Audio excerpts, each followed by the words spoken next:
Great Lakes Prepping here. It's summertime and that means it's grilling season. But if you know me, you know I have to keep it interesting. Hot dogs and hamburgers are fine, but I'm on vacation, so I want something excellent. So we're making my grilled shrimp and steak skewers. The magic here really comes from the marinade, so let's start there.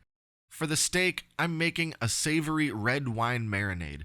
I must be the only person on earth who doesn't like Worcestershire sauce, because if you try to find steak marinade recipes, pretty much all you're going to find is Worcestershire-based marinades. I just plain don't like it. But I love red wine with beef, and that's what I've based this marinade on. And it couldn't be simpler. Red wine, soy sauce, black pepper, and garlic. I'll put the exact recipe for everything in the video description below. Just mix or shake everything up, and it's ready to use.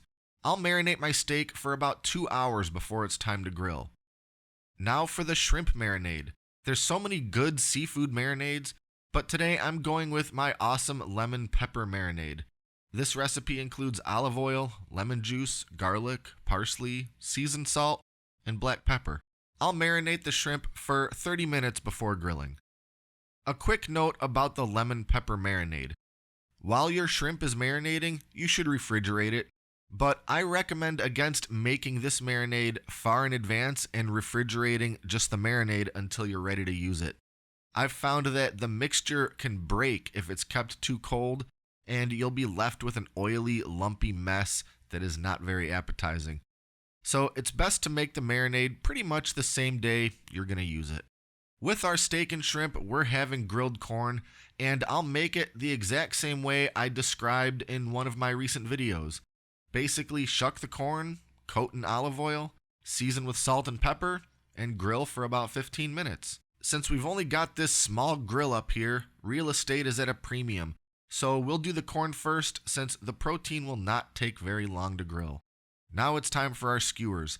The steak we're using is ribeye, cut up into kebab-sized pieces, and the shrimp is just from a regular old bag of frozen shrimp from the store that was thawed before marinating. Neither the steak or shrimp will take long to cook. Less than 5 minutes on each side over pretty high heat does the trick. The steak will be cooked medium and have just a touch of char on the outside. And even though this stuff isn't on the grill for very long, I like to baste it with a bit of the leftover marinade once or twice while they're cooking. And lastly, I like to hit the shrimp with just a little bit of fresh squeezed lemon juice before taking them off the grill. And that's it, we're done. Since I prefer my corn off the cob, I'll use my handy corn peeler thingy and mix in some butter. Now it's time to eat. A relatively easy surf and turf dinner on the grill. Doesn't get much better than that. Thanks for watching, and until next time, this is Great Lakes Prepping.